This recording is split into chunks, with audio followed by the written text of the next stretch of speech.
대표를 맡고 계신 우리 연구협강한 활동력에 있어서 누구를 타협 추종을 불허하는 도태우 변호사님의 의견을 듣도록 하겠습니다.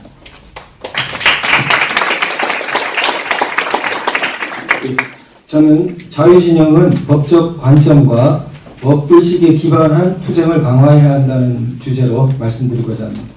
구체적인 사례로서는 요즘 가장 문제되고 있는 김정은 입국과 둘러싼 문제를 중심적으로 검토하고자 합니다.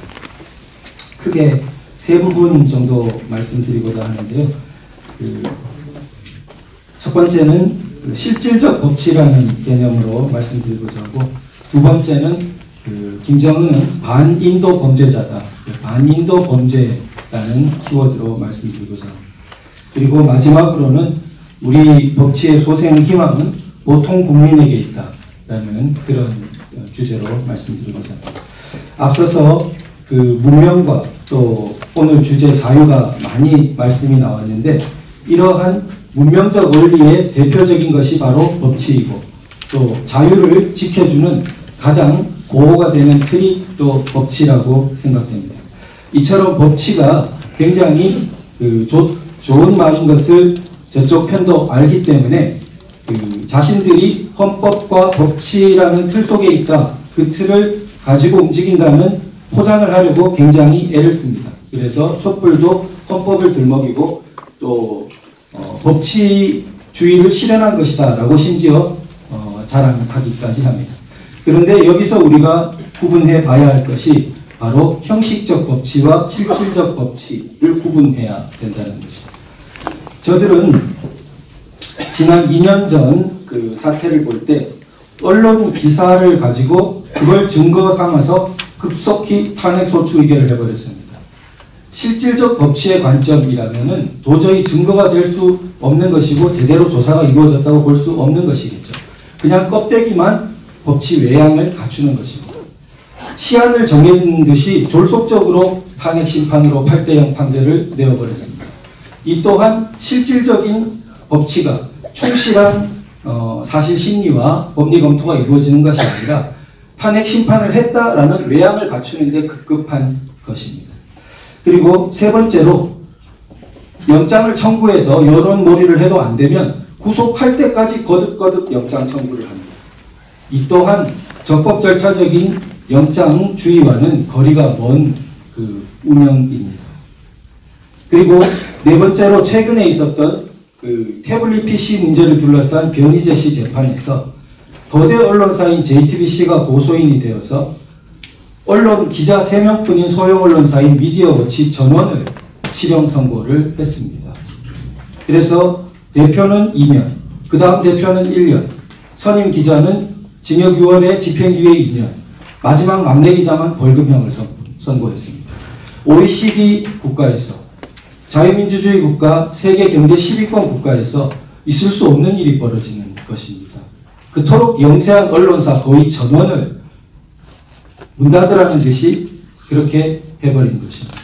그런데 그 재판에서 유력한 가장 문제가 되는 태블릿 PC에 대한 카톡 내용을 보면 실소유자, 실사용자를 밝히기 쉬우니까 삭제된 흔적이 뚜렷하게 객관적으로 나와 있는 카톡 내용을 복원해달라는 감정 신청을 했으나 재판부는 받아들이지 않고 구속 만료 기간 며칠 전에 결국 쫓기는 듯이 선고해버린 것입니다.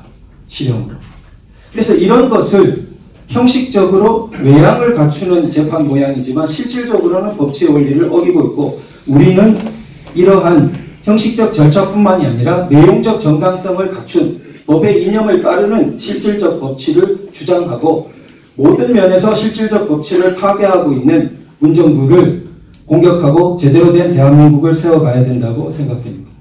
가장 현안적으로 문제가 되고 있는 김정은 입국 경우만 보더라도 도의적으로, 정치적으로, 이념적으로 반대해야 할 많은 이유가 있습니다. 그러나 우리가 굉장히 중시해야 될 것은 법적 관점이라고 생각됩니다. 김정은은 우리 국내 법상, 헌법 질서와 국내 제정된 실정법상 중형으로 처벌되어야 할 자이기 때문에 체포 처벌 대상인 자가 어떻게 버젓이 활개를 치고 다니냐. 그러면은 법질서 자체가 파괴되는 것 아니냐. 이런 문제를 우리가 정확히 제기해야 된다고 봅니다. 이 부분 자료집 54페이지를 한번 볼까 하는데요. 이 자료집 54페이지는 2007년도에 제가 지금 소개드리는 국제형사재판소 관할 범죄 등에 관한 법률, 약칭해서 국제형사범죄법이라고 하는 우리 엄연한 실정법이 제정되고 시행된 해입니다. 그때 노무현 정부 말기에 법무부 장관이 직접 법사위에 나와서 제안 설명을 하면서 2차례의 토론을 거쳐 통과시켰습니다. 이때 속기록에 남아있는 내용입니다. 그 중에 중간쯤 조순영 의원 하면서 보시면은 줄친 부분에 우리 대한민국 이외에 북한이라든가 어느 국가에서 이러한 반인도 범죄가 자행되고 있다는 그러한 물증이라든가 증거가 확보되고 그러면 이것을 기소하고 처벌하려면 어떤 절차로 들어갑니까? 하니까 맨 마지막에 보시면은 법무부 장관 김성호 장관께서 이런 범죄를 저지른 사람이 국내에 들어오면 우리가 기소를 해서 처벌을 할 수가 있습니다. 라고 명시적으로 이렇게 속기록에 기록되어 있습니다. 이게 국제형사범죄법은 특이하게도 외국인이 외국에서 외국인을 상대로 저지른 범죄라 할지라도 그 사람이 국내에 입국하는 즉시 국내 관할이 된다고 명시하고 있습니다. 형법으로선 예외적인데 왜냐하면 너무나 반인류적인 중대한 범죄이기 때문에 그러한 조항을 준 것으로 설명되고 있습니다. 그렇다면 김정은은 전쟁 범죄와 반인도 범죄 두 가지의 대표적인 범죄자인데요. 자료집 58페이지 보시면은 우리 지금 국제형사범죄법 10조 사람에 관한 전쟁 범죄에서 1항에 보면은 국제법규에 따라 보호되는 사람을 살해한 사람, 이게 최근에 보면은 미군 문서에 의해서 공무원들을 평양으로 끌고 가다가 거기서 구덩이에 2,000명 학살한 증거가 발견됐습니다. 바로 이런 1항을 김일성 때부터 위반했죠. 그러면 김일성 위반한 것이 김정은에 어떻게 연결되냐? 북한은 최고 지도자 차원에서 그것이 결의됐다고 COI 보고서도 이야기하고 자기들 원칙이 유일사상 체계이고 그 다음에 나아가서 종전선언 주체가 자기라는 듯이 얘기하기 때문에 그 책임을 피해갈 수 없다고 여겨집니다. 그리고 그 다음 페이지 제일 윗줄 보시면은 정당한 사유 없이 이렇게 보호되는 사람을 감금하는 행위를 들고 있는데 국군 포로 납북자들을 돌려보내지 않고 결국 마음대로 이주시키고 현재까지도 감금하고 있는 거예요. 현재까지도 생사 확인도 해주지 않고 감금하고 있기 때문에 김정은은 현행범이면서 계속범의 형태로 이 범죄를 저지르고 있다고 생각됩니다. 그리고 그 다음 페이지에 여러 가지 반인도 범죄가 나열되어 있고 그 중에 고문이라든지 식량 통제라든지 종교적 사유의양 박해 이 부분에 대한 상론은 자료집을 참조해 주시면 좋겠습니다. 그래서 마지막으로 말씀드리면 2년간 법치 파괴 속에서 사법부의 독립까지 심하게 흔들리는 지금 과연 법치가 소생할 수 있는 희망이 어디에 있느냐. 저는 제도법만 보면 그 희망을 잘 찾아보기 어려울 것 같습니다.